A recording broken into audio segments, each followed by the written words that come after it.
We're about to get started and brief you on the events as we know them that happened this morning. All right. Let me start off by saying that I'm a person who believes very, very strongly in the power of prayer, and that prayer changes things. And so I'm going to ask everyone, please join me in praying for the families of the folks who lost their lives today. Pray for the speedy recovery for those who are hurt and were injured in what happened today. But maybe even more to the point, we're a country and a city that needs prayer.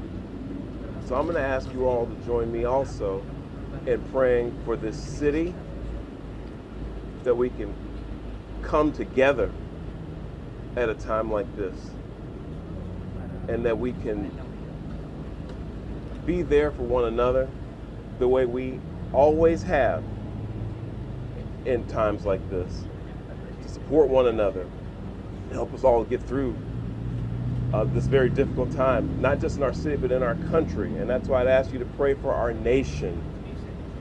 There's a lot going on right now in our country. A lot of it's confusing. It's a scary time. I've got children. I've got 3 young children, and I'm here to tell you that it is challenging to explain to them what's going on in our country right now. But I said before, and I'll say it again, I believe in the power of prayer to change things, and it can change the hearts of people.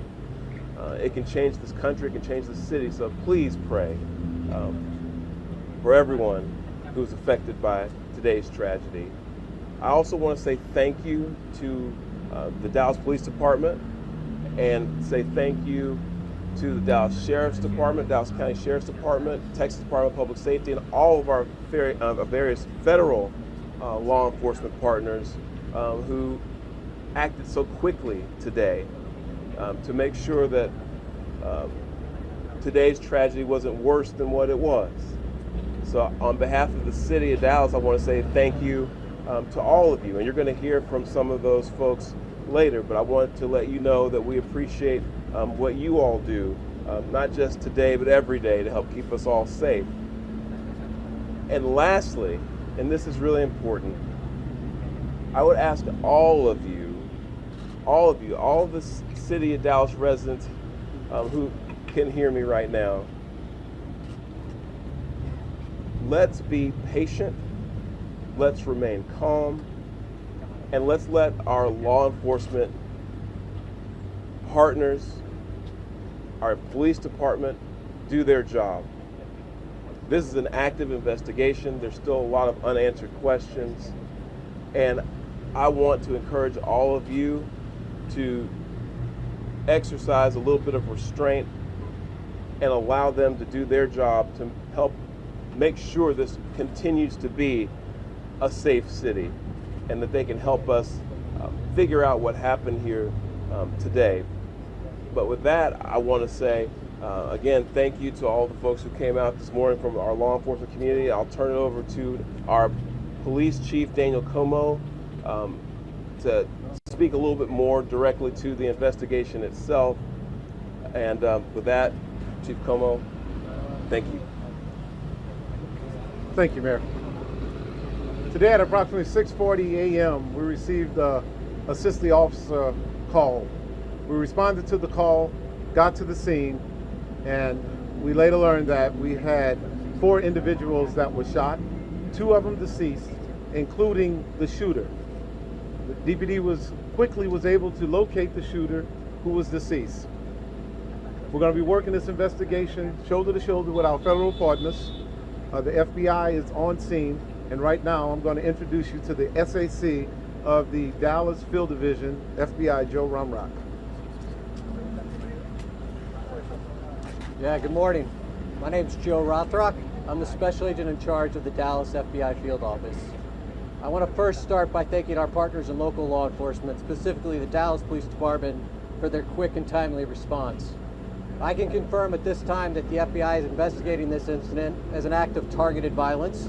It is unfortunately just the most recent example we've seen of targeted violence, to include here in North Texas, where back on July 4th, we saw a coordinated attack carried out against an immigration detention center in Alvarado, Texas. What I can also share with you is that early evidence that we've seen from rounds that were found near the suspected shooter contain messages that are anti-ICE in nature. Again, this is just the most recent example of this type of attack. This will be a whole of government response. There will be no resource not utilized to bring all those individuals who are responsible to bring them to justice and to hold them accountable. While we're not releasing identities of any victims at this time, what I can confirm for you is no members of law enforcement were hurt during this attack. If any member of the public has information that would help the FBI's investigation, I would ask that you please report that to 1-800-CALL-FBI. Again, any piece of information will be helpful, but this will be an ongoing investigation between us, a number of federal partners, and our local partners, again, to ensure that anyone responsible is held accountable. With that, I will turn it over to my counterpart from the ICE Enforcement and Removal Office.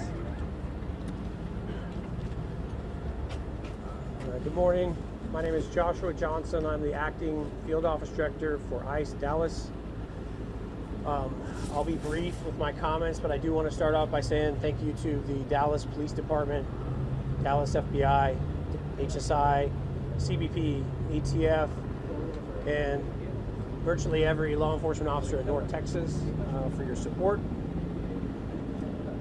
This is the second time I've had to stand in front of you and talk about a shooter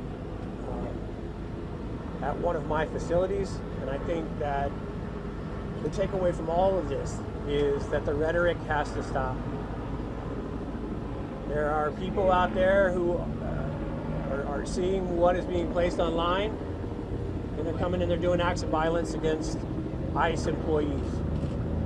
So that's kind of all I have for today, is that it's just got to stop. It's dangerous, and people are losing their lives. Thank you. Thank you all so much for coming. We really appreciate it. Again, thank you all so much. As it was said here today, if you do have any information, reach out to 1-800-CALL-FBI. Thank you. Thank you. This needs to stop. Violence is wrong. Politically motivated violence is wrong. It was 2 weeks ago today that we saw a political assassination in Utah that tore the heart out of much of this country. This is the third shooting in Texas directed at ICE or CBP. This must stop. To every politician who is using rhetoric demonizing ICE and demonizing CBP, stop. To every politician demanding that ICE agents be doxxed and calling for people to go after their families, stop. This has very real consequences. Look, in America, we disagree, that's fine, that's the democratic process. But your political opponents are not Nazis. We need to learn to work together without demonizing each other, without attacking each other. And I want to say thank you. I want to say thank you to the brave men and women of law enforcement. I want to say thank you to the brave men and women of ICE and CBP and everyone who puts their lives on the line to keep us safe. The divisive rhetoric tragically has real consequences. I hope that every one of us will pray, number one, for the safety of law enforcement that are risking their lives to keep us safe. Number two, for the health of those who were shot and injured today. We still don't know the full details of who was injured, but for the families also of the victims of this shooting. Violence has no place. It is wrong. And we should come together. If we want to have a debate about immigration policies, we can do so in the halls of Congress without demonizing each other, and especially without demonizing the men and women who every day put on a badge and go risk their lives to keep us safe. And we should not be putting language out there that inspires madmen to commit evil crimes. Our prayers are with the men and women of law enforcement, and we ought to come together and have some decency across the political aisle to say this violence is wrong and it needs to stop. Senator, have you been told that immigrant detainees were the victims of today's shooting? My understanding is the details of who the victims are still being ascertained, so I don't want to go ahead of law enforcement releasing these details. What they have said is that no law enforcement was injured, and so that's a natural inference, but I don't know the details. Special Agent, can you talk a little bit about some of the evidence you mentioned earlier? Just for clarity, I think there's going to be a lot of questions. Our understanding is that some of the shell casings had specific writing that was relevant to the motive. Give us more information. So I'm not going to go into any more details at this time. We will come back to you when we have more details to share. Again, our goal here will be transparency as those details become available, but we are still in the early stages of an investigation. Information is still coming in. When we have more details, we will come back to this group. And just clarity as well on the victims and any convincing question that you're asking. Just get clarity to make sure we're reporting and transparency with the victims. I'm not going to be identifying victims at this time. The only thing I will confirm at this time is no law enforcement was injured. Certainly you can respect law enforcement's need to make notifications. Why are we not saying that they were the detainees that were shot? At this point in time, we're not going to take any additional questions from law enforcement. Again, I'd ask for you to respect the fact that this is an ongoing investigation, and as more details come available. We're not asking for the names of the victims. I understand. In a general sense, I will. if the victims are the detainees. The only thing I can say right now is no law enforcement was injured this morning as part of the attack. I won't be taking any more questions, neither will law enforcement this time. We'll come back to you later today or in the coming days when we have additional information. Thank you for your time. Thank you all.